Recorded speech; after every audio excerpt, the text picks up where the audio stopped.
Assalamualaikum warahmatullahi wabarakatuh. Shalom, Om Swastiastu, Namo Buddhaya, Salam Kebajikan, Rahayu. Selamat pagi dan salam sejahtera untuk kita semua. Dewan juri yang terhormat, sebelumnya izinkan saya untuk memperkenalkan diri.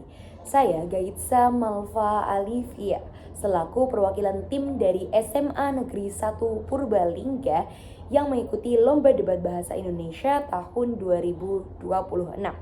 Dan pada mosi perdebatan kita kali ini yaitu dalam negara pasca konflik, Dewan ini percaya bahwasanya buku teks sejarah seharusnya lebih berfokus pada pengajaran historiografi bottom up dibandingkan top down. Dan saya secara jelas mengatakan bahwasanya saya berposisi pada tim kontra atau sangat menolak mosi perdebatan kita pada pagi hari ini.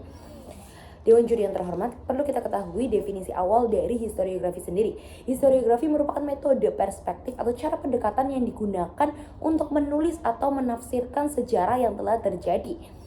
Kemudian, historiografi top down atau atas bawah itu berfokus pada peran pemimpin, pemerintah, serta instansi besar dalam membentuk sejarah yang terjadi. Kemudian, historiografi bottom up atau bawah atas itu berfokus pada peran masyarakat biasa, kelompok sosial, atau gerakan akar rumput dalam membentuk sejarah yang ada. Dan tim pro atau tim afirmasi tadi mengatakan bahwasanya historiografi secara bottom up itu akan lebih baik apabila ada di buku sejarah. Tetapi di sini saya mengatakan dengan jelas bahwasanya itu malah sebaliknya. Historiografi bottom up malah justru akan memicu konflik horizontal yang nantinya akan memunculkan pertikaian baru untuk kedepannya. Tim afirmasi tadi berpikir bahwasanya pemfokusan historiografi bottom up akan menjadi upaya dalam pemulihan luka negara ataupun rakyat pasca konflik. Namun nyatanya Dewan Juri yang terhormat, hal ini malah menjadi pemicu konflik horizontal atau pertikaian dalam suatu kelompok atau individu yang memiliki suatu kesetaraan atau level yang sama. Artinya apa? Ketika buku sejarah itu dipenuhi oleh historiografi bottom up, ketika ada suatu materi dalam buku sejarah, yaitu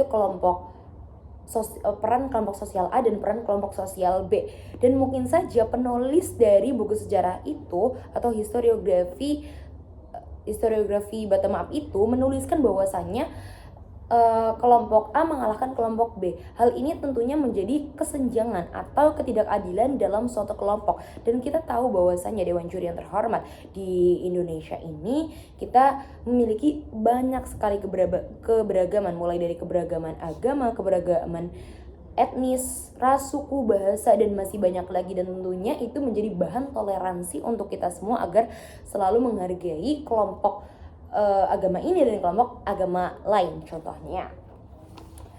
Dan mungkin saja bagian dari historiografi bottom up itu mungkin saja dituliskan oleh seseorang yang kerap dekat dengan sejarah yang ada, seperti yang tadi dikatakan oleh tim afirmasi bahwasanya sosok yang dekat itu lebih harus dikaitkan dengan historiografi dibandingkan sosok yang jauh. Tetapi dalam artian itu sosok yang dekat bisa jadi adalah orang yang mengalaminya langsung. Artinya apa? Orang yang mengalaminya langsung itu malah bisa jadi condong ke salah satu perspektif saja. Dan di dalam suatu kondisi negara yang baru saja mengalami konflik, itu bisa saja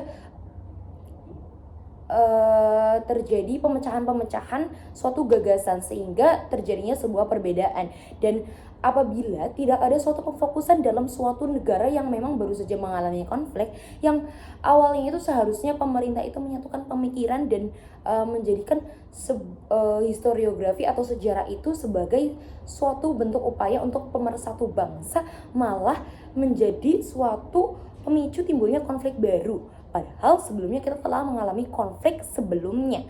Seperti itu. Maka dari itu, di sini saya sebagai tim oposisi menegaskan kembali bahwasannya negara dalam suatu kondisi pasca konflik harusnya lebih berfokus pada historiografi top down, atau seharusnya mereka itu membaca buku sejarah yang dipenuhi oleh historiografi top down. Karena apa? Di sini saya akan menjelaskan 2 poin penting mengenai historiografi top down atau historiografi atas bawah. Yaitu poin yang pertama, historiografi top down ini bisa menjadi upaya pemersatu bangsa, dalam artian historiografi top down memungkinkan saja menjadi perekat dalam suatu perekat karena adanya satu aturan yang memang menjadi satu pedoman bagi seluruh bangsa dengan adanya fakta yang tidak berfokus pada satu pihak saja, seperti itu. Dan poin yang kedua yaitu agar tidak menjadi bentuk saling menyalahkan antar satu kelompok dengan kelompok yang lain. Dalam artian, ketika penulisan historiografi bottom up itu bisa jadi dalam buku sejarah tertulis kelompok A dikalahkan oleh kelompok B, itu malah menjadi suatu kesenjangan, dan tentunya ini malah kembali lagi memicu konflik horizontal yang sebelumnya harusnya kita pulihkan atau diupayakan untuk memulihkan hal tersebut. Namun apabila dalam historiografi top down penulisan dan penggambarannya seharusnya akan seperti konflik yang terjadi ini ditangani oleh ini dan membuahkan hasil ini, seharusnya seperti itu. Maka dari itu di sini saya sebagai tim oposisi menyatakan dengan jelas bahwasanya argumentasi dari tim pro atau tim afirmasi belum relevan dengan apa yang terjadi di tengah masyarakat sekarang, yang pada awalnya mereka bergagasan bahwasanya historiografi bottom up ini akan menjadi solusi nyata bagi generasi muda bagi negara atau rakyat pasca konflik tersebut, namun bisa menjadi pemicu lahirnya konflik yang dapat memecah bangsa kembali. Dan saya dari tim oposisi tetap percaya bahwasannya historiografi top down lebih unggul dan harus lebih difokuskan dalam buku sejarah dibandingkan historiografi bottom up. Maka dari itu saya mengajak seluruh dewan juri untuk menolak mosi perdebatan kita pada kali ini. Terima kasih. Sekian. Wassalamualaikum warahmatullahi wabarakatuh.